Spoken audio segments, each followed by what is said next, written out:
Mae un o aelodau Seneddol Cymru'n galw am newid y drefn o godi prisiau tocynnau trên.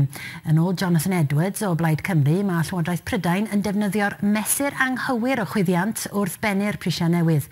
Ar gyfartaledd eleni, mae prisiau tocynnau wedi codi 3.4% ar draws Prydain, y cynnydd mwyaf ers 5 mlynedd. Wel, Aled Schofield aeth i glywed yr ymateb yng Nghaerfyrddin. Roedd gweithwyr o undeb yr RMT yn dosbarthu siocledi i bobl mewn gorsafoedd trenau ar draws Prydain. Rhywbeth i felysu'r bilsen i deithwyr sy'n wynebu'r cynnydd mwyaf mewn prisiau tocynnau mewn 5 mlynedd. Dim awgrym o galenig felly i deithwyr Caerfyrddin ar ddechrau 2018. Wel, dwi ddim yn meddwl bod fe'n deg iawn. Mae costau bywydau mynd lan drwy'r amser a mae cyflogau ddim yn mynd lan yr un faint. So na, dwi ddim yn meddwl bod fe'n deg. I think it's absolutely disgusting. Are the trains value for money, do you think? I think so. I think so, yeah.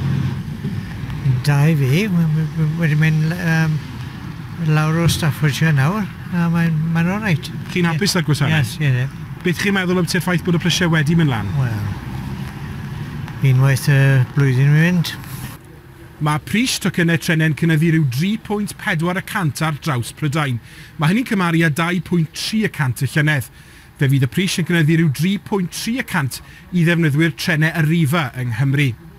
Fe fydd pris tocyn tymor 12 mis o Gaerdydd i Abertawe yn cynyddu rhyw 60 pint, a phris tocyn o Gaerfyrddin i Abertawe ar gyfer yr un cyfnod yn cynyddu rhyw 20 pint. Mae 3 chwmni'n cystadlu ar gyfer yr hawl i redeg trenau Cymru o'r hydre ymlaen, ond yn ôl un arbenigwr does dim cysylltiad o reidrwydd rhwng y cynnydd mewn prisiau tocynnau heddi ac ansawdd y gwasanaeth. Gawn ni weld bydd y safon yn newid pryd fydd yn mis Hydref flwyddyn yma, fydd y rhyddfran newydd yn dod mewn a hwnna lan i'r Llywodraeth, wneud y penderfyniad iawn gyda gael trenau newydd a felly gwasanaeth llawer yn well. Ond sdim link rhwng safon y gwasanaeth a faint mae'r prisau yn mynd lan.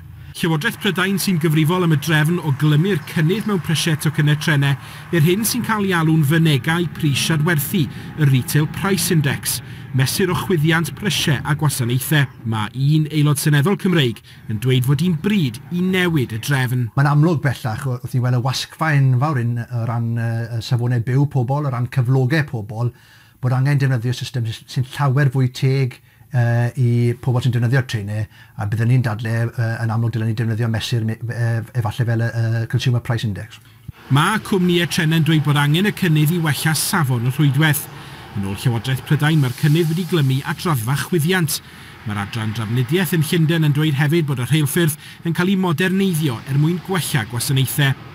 Ond mae'n siŵr bod hynny'n fawr o gysur i'r teithwyr hynny sy'n gorfod ffarwelio â phrysiau rhatach 2017.